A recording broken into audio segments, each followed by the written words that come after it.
श्रीकृष्ण महाराज अर्जुनाला 10व्या अध्यायामध्ये एक वचन देतात. ते म्हणतात, अर्जुना मच्चिता मद्गतपाना बोधयंत परस्परम कथयंतश्च माम नित्यं तुष्यन्ति च रमन्ति च तेषां सततयुक्तानां भजतां प्रीतिपूर्वकं ददामि बुद्धियोगं तं येन मामुपायन्ति ते. माझ्यात चित्त लावलेले, माझ्या कथावार्ता करणारे तर असे जे भक्त आहेत, मच्चिता माझ्यात मन लावलेले, चित्त लावलेले, मद्गतपराना मला ते प्राण समजणारे, एकमेकामध्ये बोध करतात. बोधयंत परस्पर कथयंतश्च माम नित्यं, तर नेहमी माझ्या लीळा गातात. माम नित्यं तुष्यंत, आणि त्याचं तुष्य म्हणजे रमवून राहतात.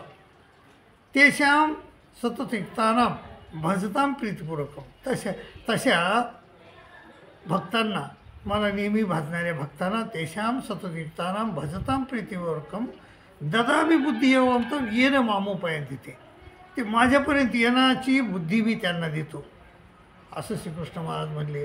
अहो इतकंच म्हणून थांबले नाही तर ते म्हणले, तेशा मेवानुकंपार्थ महमद ज्ञान जमतम नाशयामी आत्मभावस्तो ज्ञानदीपेन भास्वता. त्याची मला अनुकंपा येते त्या लोकांची. तेशा मेवानुकंपार्थ महमद ज्ञान जमतम नाशयामी आत्मभावस्तो ज्ञानदीपेन भास्वता. त्यांच्या हृदयात मी ज्ञानाची ज्योत पेटितो, असं श्रीकृष्ण महाराज म्हणले.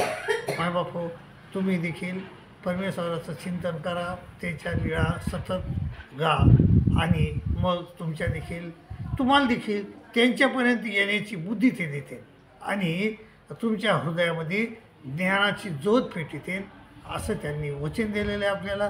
तर परमेश्वराचं वचन हे वचनच असते, माणसाचं वचन काही खरं नसते, पण परमेश्वराचं वचन हे खरं असते. त्यामुळं त्यांच्यावर भरोसा ठेवा आणि गीतेचं पठण करा आणि आपलं भलं करून घ्या. मायबापो, याचबरोबर दुसरी गोष्ट तुम्हाला सांगतो की हा गीताचा चॅनल आहे. तर गीताचे चॅनल फारच कमी आहेत, अध्यात्माचे चॅनल फारच कमी आहेत. अध्यात्माच्या चॅनलला कोणी जास्त बघत नाही, पण तुम्ही भाग्यवान आहात, ते वाचतात, बघतात. पण त्याबरोबरच एक काम करा, म्हणजे ह्या चॅनलला सबस्क्राईब करा, शेअर करा आणि लाईक करा, अशी विनंती करतो आणि इथंच थांबतो. दंडोत प्रणाम.